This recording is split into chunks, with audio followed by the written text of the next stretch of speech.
Zayat, Ibáñez, Tonietti, Truco Gallo. Hola, sean bienvenidos a Truco Gallo, el podcast sobre actualidad política y económica de Argentina. Hoy es el episodio número 41. Mi nombre es Daniel Tonietti y me acompañan episodio a episodio Alfredo Cuchu Zayat. ¿En qué anda Zayat? Bárbaro, muy bien. ¿Cómo andan ustedes? Muy bien. Completa el equipo Pablo Totó Ibáñez. ¿En qué anda Ibáñez? Todo bien, muchachos. Buena semana para todos. Bueno, en el episodio del día de hoy vamos a tratar un tema que evidentemente es el tema del momento a escala mundial, como es el tema de la pandemia. En medio del pico de casos, con más de 17.000 positivos y por encima de los 500 muertos, apareció la marcha y la solicitada de, abro comillas, infectadura, cierro comillas. ¿Cómo cayó esto en el gobierno? Empezó la nueva normalidad y se terminó el tiempo de las tasas chinas de apoyo popular a Alberto Fernández. ¿Se resquebraja la idea del consenso? ¿El reclamo modifica la agenda que tiene el presidente? ¿A quién presiona más la idea de la infectadura? ¿A Larreta o a Alberto Fernández? Bueno, estos son los temas que estaremos hablando en el día de hoy y bueno, arrancamos con Pablo Ibáñez. Pablo. Sabes que me gusta arrancar con algunas imágenes y la imagen que me vino fue que el sábado en Olivos, por primera vez desde que asumió Alberto Fernández, hubo un dispositivo desplegado, lo que tuvo que ver con la seguridad de la Quinta de Olivos, la custodia de la seguridad, la custodia presidencial de la Quinta de Olivos.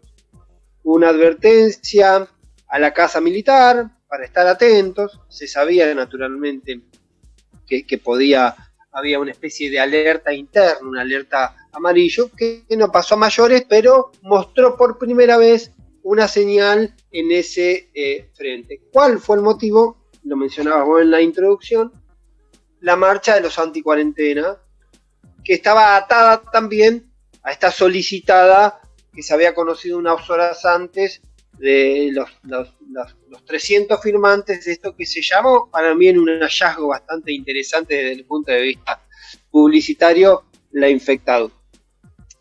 Vamos por partes. El presidente naturalmente estaba al tanto de la marcha, estaba al tanto de lo que se venía armando, las consultas una vez ocurrida la protesta en el Obelisco, básicamente, porque fue lo más llamativo, fue cuál había sido el involucramiento de la oposición en esa movida. Sigue muy firme esta idea de que en ese tipo de acciones, que los anticuarentenas son todavía manifestaciones muy periféricas en el vínculo con la política, y se registra una línea particular, que es esta gran división que puede haber en el mundo opositor. Los que tienen responsabilidades ejecutivas, que aunque marquen matices, siempre son, si se quiere, cuarentenistas, y los que no tienen responsabilidad ejecutiva, que de alguna manera pueden proponer y sugerir cualquier cosa. Muchos están trabajando para sus propios mercados. ¿Por qué? Tienen la libertad de acción, lo dicen en el oficialismo, lo dicen también en la oposición, los que tienen responsabilidad de sugerir medidas que en el caso de que fracasaran no van a pagar ningún. Porque si eventualmente, hagamos un escenario, mañana tomás la decisión de Chile de abrirse absolutamente la cuarentena, se viene un pico y se dispara la cantidad de muertos, nadie le va a ir a pasar factura a Patricia Bullrich, que habla de cuarentena inteligente. Con 3 meses más de cuarentena, somos Venezuela en 3 meses, porque vamos a tener 80% de pobres. La factura se la van a pasar al presidente, a Rodríguez Larreta o a Axel Kicillof eventualmente. Entonces, esa lógica, que es la que está presente en el oficialismo de la oposición, fue la que generó el interrogante en el seno del gobierno de quién está detrás de los anticuarentena. ¿Por qué?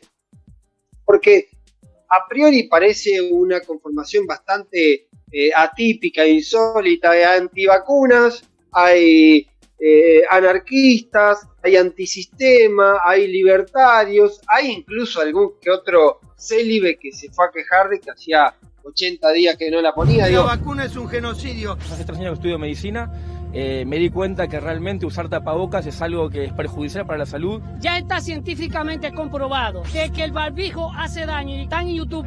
Yo pienso que no existe porque no hay ningún virus, no existe en realidad. Juicio y castigo a los infectólogos. Hace 80 días que no la pongo por culpa de la cuarentena. Bueno. Y nadie me dice nada.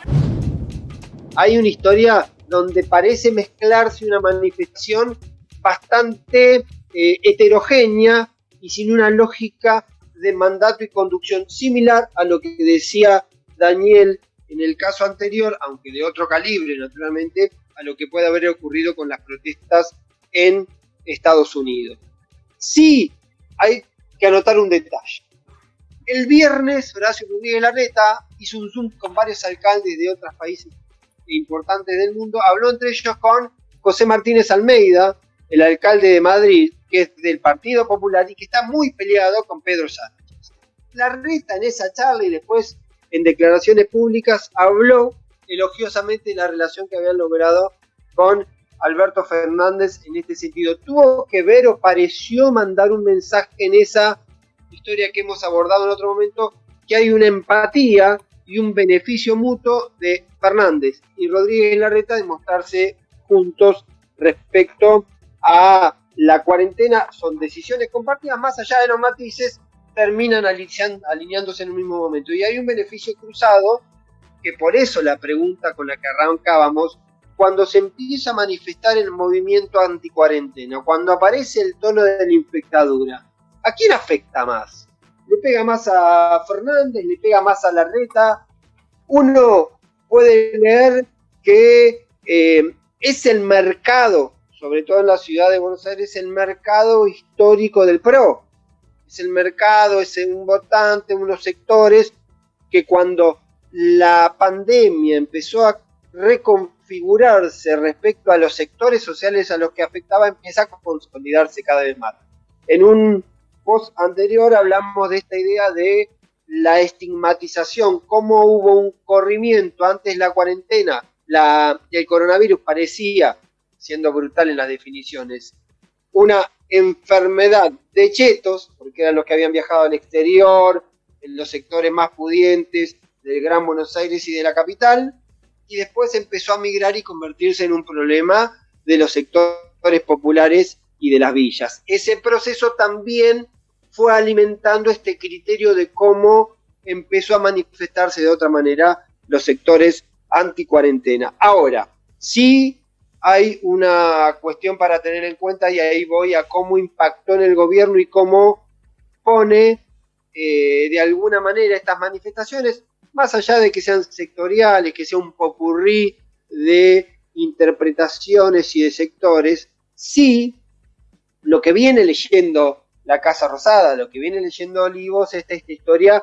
del agotamiento del sistema de la cuarentena. Estamos por cumplir 80 días, coincide con el pico de casos, las últimas semanas estuvimos en el orden casi planchado por arriba de los 700, se presume que puede sostenerse en el tiempo un poquito dentro de esa variable 700, 800, 900, que sería una especie de aplanar la curva, pero en paralelo aparece la idea de que hay un riesgo y es como una encerrona, porque la cuarentena produjo un desgaste social, al punto que en una reunión que anticipa cómo va a ser la extensión de la cuarentena, este lunes en Casa Rosada se habló de esta idea de buscar medidas de oxigenación. ¿Qué son las medidas de oxigenación?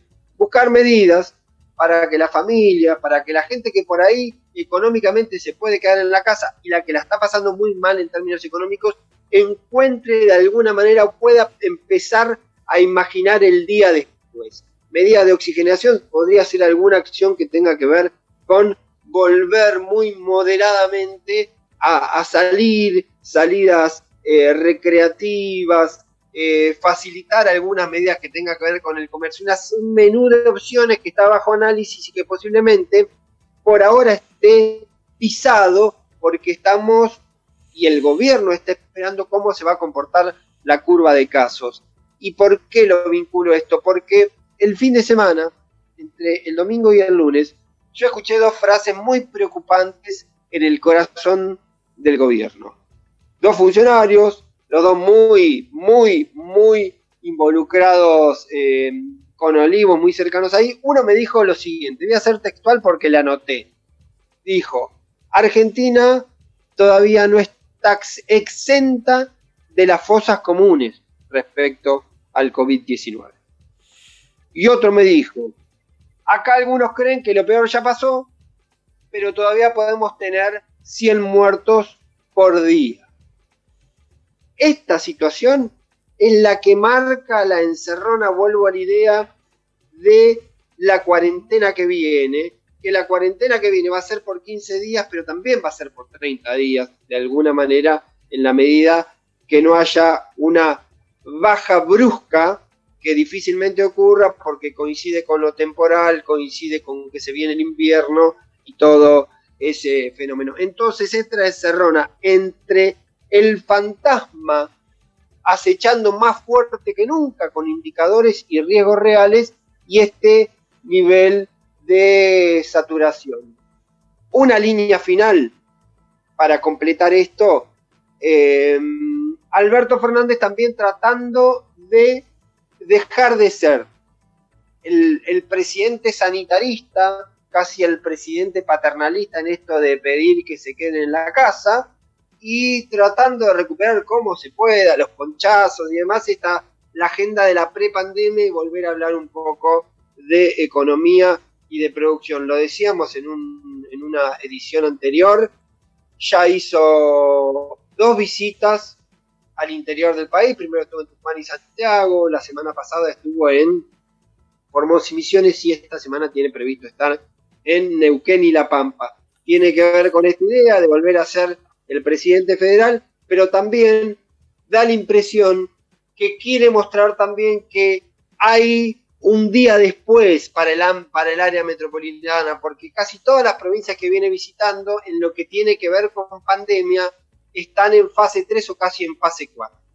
Y ahí hay una intención, una expectativa, una proyección para ver si después de este periodo muy sombrío, y no me puedo sacar de la cabeza la referencia de un funcionario respecto a que no estamos exentos de fosas comunes, hay un día después donde se puede recuperar cierta normalidad. Esa cierta normalidad, que también tiene que ver con la saturación de la cuarentena, es lo que quizá le puso punto final definitivo a la idea de las tasas chinas que venía registrando el presidente y también venía registrando Horacio Rodríguez Larreta respecto a su vínculo con la gente ante el tratamiento de la pandemia. Es lo que va a seguir y es lo que pone sobre la mesa la idea de los vínculos, esta cuestión de Alberto Fernández buscando priorizar la voz de la oposición civilizada, que es a su vez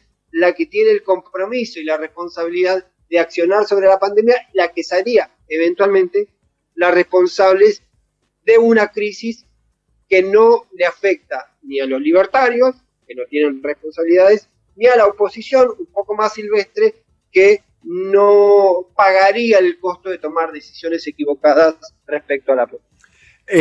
Pablo, el presidente dejó una frase que me parece que es interesante para analizarla también con Alfredo, que es: la pospandemia ya empezó. Nosotros ya estamos trabajando en la etapa de la pospandemia.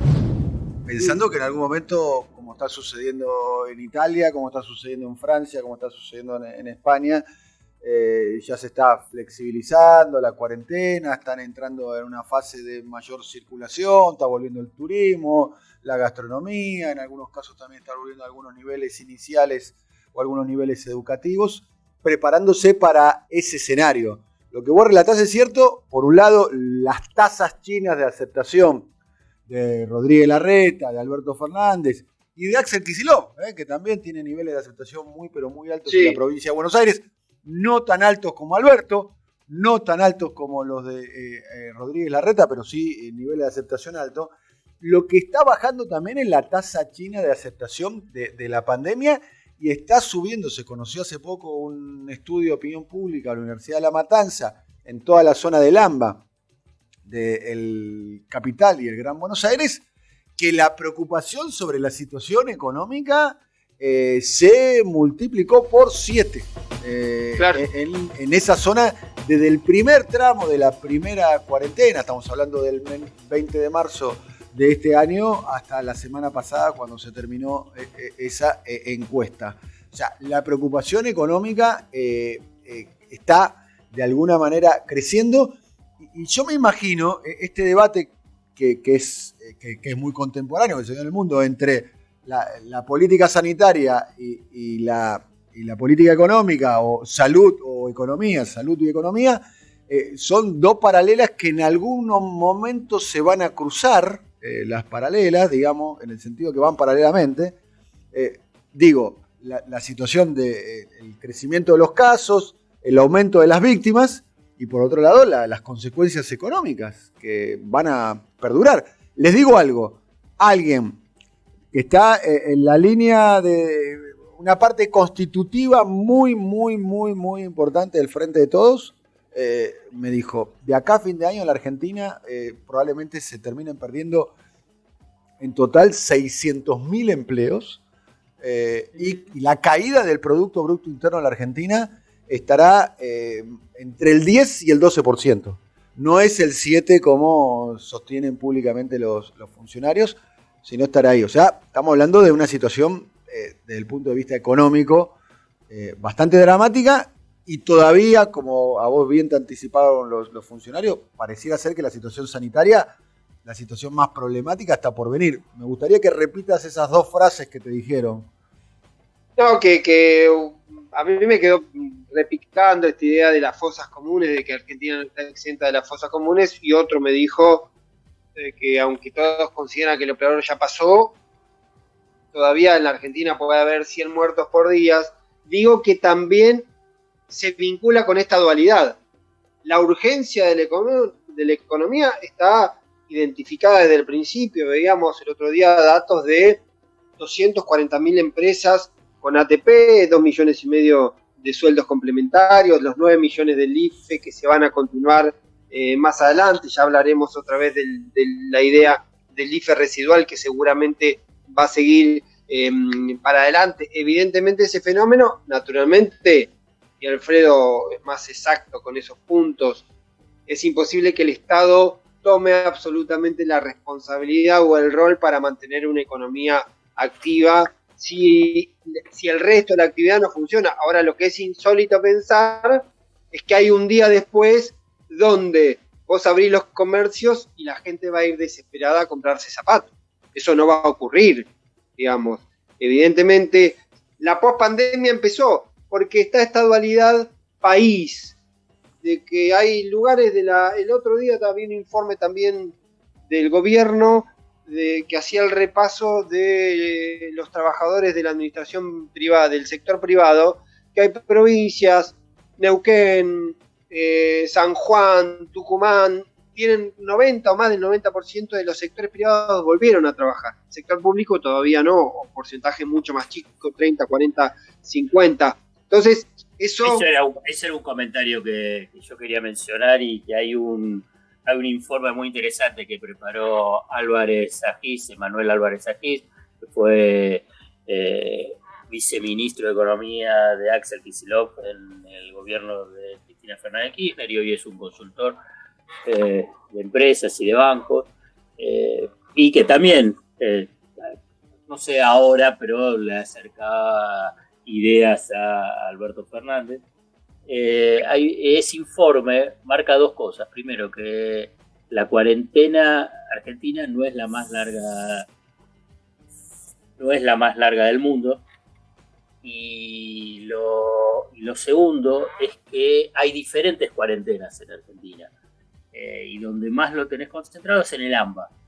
Entonces, como bien mencionaba vos, el resto del país tiene niveles de movilidad y de actividad mucho más elevados, incluso en la provincia de Buenos Aires.